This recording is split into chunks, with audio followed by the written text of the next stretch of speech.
Okay, Assalamualaikum murid-murid. Okay, hari ni hari kedua PDPR. Okay, untuk mata pelajaran Bahasa Melayu. Okay, sebelum tu murid-murid, cikgu nak murid-murid buka buku BM latihan BM1. Buku kecil buku garis merah biru, buku BM1. Okay, seperti yang cikgu murid-murid dah maklum kan, kita dah buat sama-sama, kita dah tampal, kita dah gunting, kita dah tampal kertas latihan ni dalam buku BM1 sebelum cuti. Jadi semua murid dah ada. Okey, jadi kita pada hari ini kita akan gunakan kita akan buat latihan di buku BM1 ya. Okey, tajuk yang kita akan belajar hari ini ialah kata hubung. Okey, kita tengok nota. Okey, murid tengok nota ya.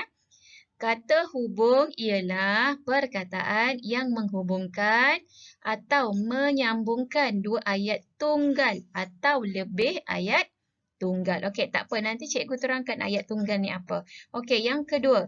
Ayat yang terhasil daripada penyambungan dua ayat atau lebih daripada dua ayat dinamakan ayat majmuk. Okey.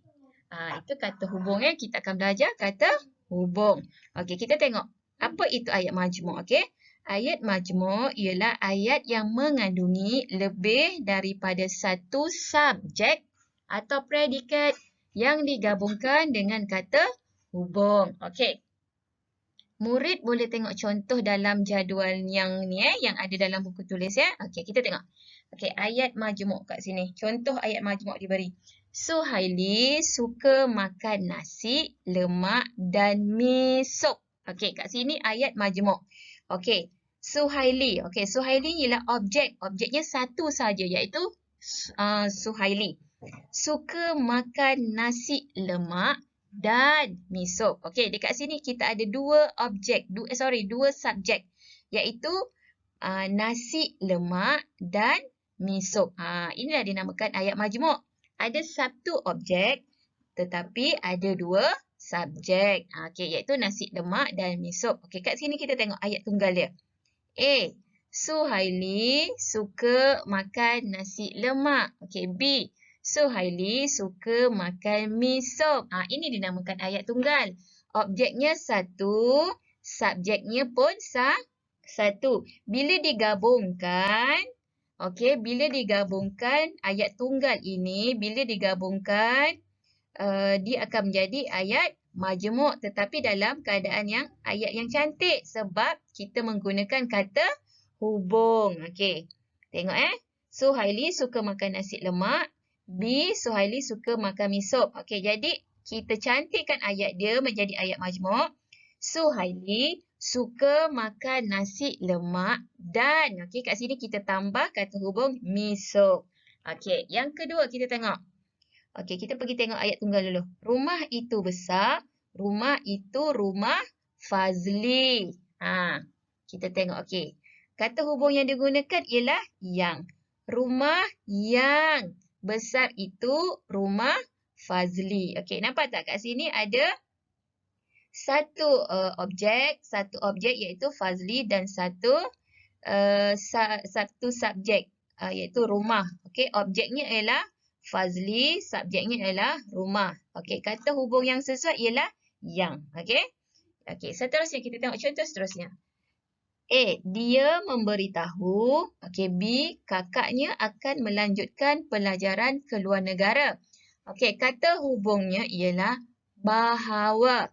Okey, dekat sini objeknya ialah dia. Okey, dan siapa? Okey, dia dan kakaknya. Okey. Dia memberitahu. Jadi kat sini dia bertukar menjadi ayat majmuk. Dia memberitahu bahawa kakaknya akan melanjutkan pelajaran ke luar negara. Okey, jadi kata hubung yang sesuai ialah bahawa. Dia memberitahu bahawa kakaknya akan melanjutkan pelajaran ke luar negara. Okey, seterusnya kita tengok. Okey, ayat tunggal. Dia akan balik ke kampung. Dia ada masa lapang. Okey. Okey, kata hubung yang akan digunakan ialah apabila. Okey, dia akan, tengok ayat majmuk ni.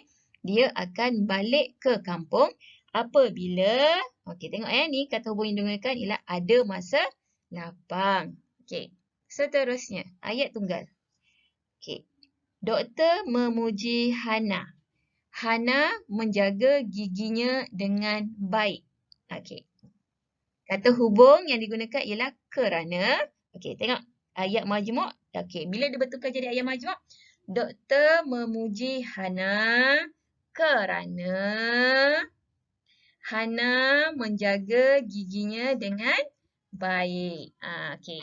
Jadi murid boleh fahamkan dulu. Okey, tengok daripada nota atas ni. Okey, kata hubung. Okey, inilah kata hubung ya. Okey, kata hubung dalam ayat. Okey, contohnya dan, yang, bahawa, apabila, kerana. Ini antara contoh kata hubung yang biasanya murid-murid akan jumpa dalam ayat. Okey.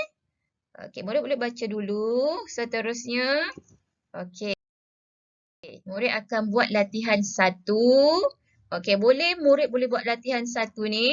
Nombor 1 sampai nombor 7, murid boleh rujuk tadi nota yang nota yang sebelum tadi. Okey.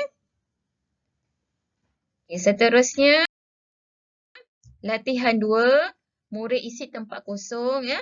Gunakan kata hubung yang bersesuaian. Okey, kita akan bincang nanti. Okey, murid buat dulu latihan.